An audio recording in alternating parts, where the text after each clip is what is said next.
What we don't know about Bloody Sunday is that a number of the people who were on that bridge were there because they were motivated by those teachers. Our very own Mr. Charles Molden, a Common Power champion, talks about how they motivated him. Our campaign is going to support our Truth and Purpose Learning Tour for educators. We started that in October of 2022. We have a number of Institute Educator Ambassadors here in this room right now. They don't pay a penny. We know that educators are underpaid in this country.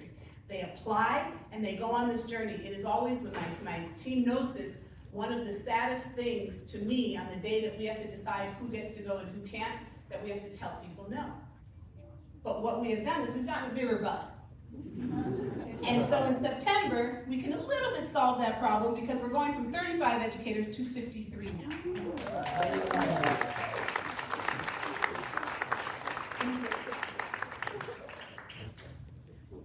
And we've had 474 applicants and counting. We have one of them open right now, so more people are continuing to apply. We now have had educators come from Haiti, come from Canada, and so we are increasing our reach. And they talk about and tell us, and you've heard from some of them, how impactful that is. We have over 200 Institute Educator Ambassadors. When they come back from the journey, that's what they are called. Their impact is exponential. We have estimated through conversations that when they get back to school, the following day, each one of them has on an average about 150 students. And so when we look at the numbers, this is what it looks like. That gold line up there is our new bus, our 50. So if we can continue to put that number of educators on a bus, and we try to do these tours at least twice a year, we will impact 167,000 students in just a few years, and the number grows and grows. It is something we hadn't expected, something we had not thought about, but that is the impact that they are having. And we give them support. And so first of all, we have these signal programs that some of you are in the WhatsApp. And so the educators continue to stay in touch with one another, to the point where my phone blows up very early in the morning, every day. And I love it because of the engagement that they have. We have one educator, Russell Tribby, some of you have traveled with him. He is a teacher in Chandler, Arizona. And he's been texting me over the last couple of weeks because he led out on a road trip. He went to Nashville, and then he came up to DC. So I got to see him, and then he went to New York. He's visiting all of the educators who are part of his cohort, and he calls them his family. He texted me this morning, and it was lovely to get that text this morning instead of a text about something tragic happening that says, hey, I'm in Brooklyn right now with Simone and Jeffrey. There are beautiful pictures in the back there of our champions. One is Mr. Charles Molden, one is Miss Joanne Bland, and one is Dr. Bernard Lafayette. Russell is an artist. He said he hadn't drawn in 20 years, but when he went on the Truth and Purpose Learning Tour, it inspired him to draw. And so he drew those champions and gave them to us so that they could be on display for people to see them. This is what this is about. And we are able then to give our educators, that's fine, thank you, a $1,200 grant. After they go on the journey, they're eligible for these grants. These are Education to Action project funds. And so they can supplement things that are being taken away in their schools right now. Banned book libraries. History Day, because History Day funding has been cut. Taking students to museums, like the African American Museum, because districts are afraid to give them money for that. We have districts now that won't even pay for their educators' substitute if they go on this journey. So we're paying for the subs now. We're going to do whatever we can to make sure that they can go on this journey. And we are able to do that with support. Thank God we get no federal funding because it would have been cut. Because the history that we teach is becoming increasingly illegalized in large portions of this country. It is an honor of a lifetime to be able to do work to help educators. I have 3 kids. I know how important that work is. And I would love for my children to be in any one of the classes that are taught by our Institute Educator Ambassadors. And now I want you to hear more from them, because the impact is ongoing, it's exponential, and it is something that really just makes us understand that we are all in the right space. The first one we're going to hear from is Ivory Kenley. Hi, everybody. My name is Ivory Kennedy Jr., and I'm an education program manager here at The Ohio State University in Columbus, Ohio. And I'm also an educator ambassador and one-third of the Educator for Democracy team. Shout out to Luke and Carmen. First of all, what I do here in Columbus is oversee the process of students becoming teachers. So I have juniors, seniors, and some master students that are pursuing the field of education to be teachers, and I get to see their process of lesson planning, classroom management, all things what it means to be a teacher. I really want to talk about the impact that the Institute has on my daily life, on the impact that it has on my future students who will be teachers, and then the impact in general. So, first, why the Institute matters. I stumbled upon Dr. Scott on a Zoom call through another history organization where she was giving a lecture, and I had never heard of somebody deliver such an impactful lecture that was interactive, that was historically accurate, but also that was very much so a call to action. And I think she coins that term education to action. And that's what the Institute is all about.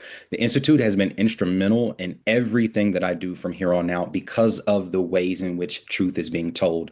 We see the current state of education, and it's not a thing of politics. This is a thing of what is going to be beneficial for our children, for the next generations. I have a wonderful 8-year-old son who is understanding history and often asks the question, Daddy, why? That's not fair.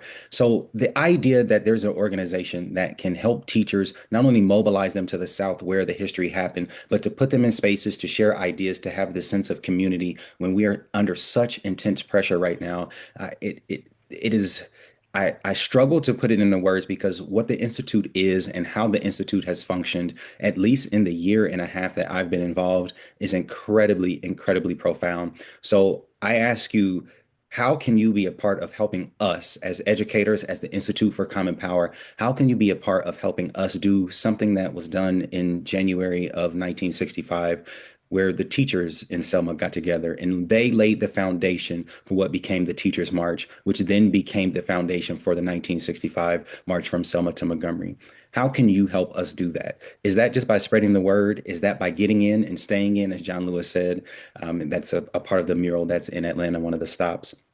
In short, I could talk about the Institute all day, and I'm sure that a lot of us that have been transformed and changed by it could too. But the question I ask you is what can you do? And how will you then do that thing? Because what the Institute stands for is truth and power, is truth and purpose. And I only want us to be able to maximize that, get as many teachers in this as we can, because the power that educators have on the day-to-day basis is not about pushing any agenda other than using history and showing that history happened already, and then us as an organization being a part of making history as well. We served the community and we stood for justice and right, and they tried to murder us for it. My brother Aaron had a $25,000 bounty on his head. So we lived the life of revolutionaries, and we fought. We opened the free medical clinic that is still operating today. It's the only original Black Panther free medical clinic still in operation today. The Carolyn Downs Family Medical Center right over there on Yesler.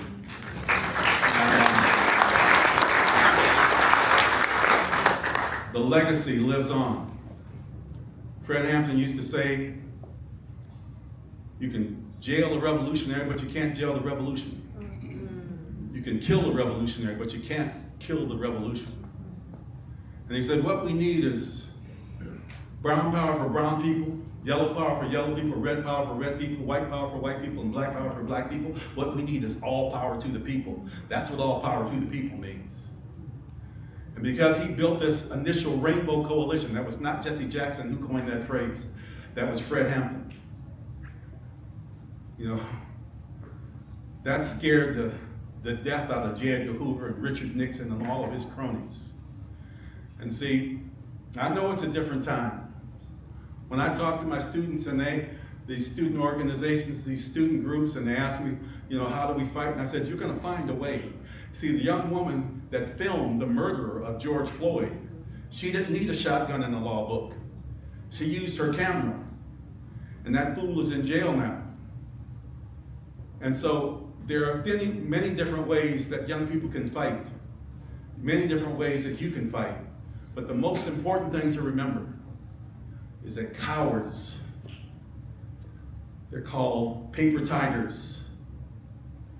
Those that would deny you your freedom, deny freedom to the most underserved, the most at risk, They're bullies and they're cowards, and you do not need to be afraid of them.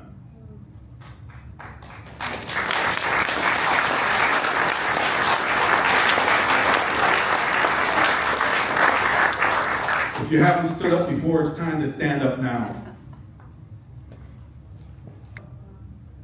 And so if you're looking for an opportunity to stand up, Common Power. Support Common Power and organizations like it. It's time to stand. And it's time to be counted as a revolutionary. I want you to repeat after me. I am a revolutionary. A revolutionary. I am a revolutionary. A revolutionary. I am a revolutionary. A revolutionary. All power to the people.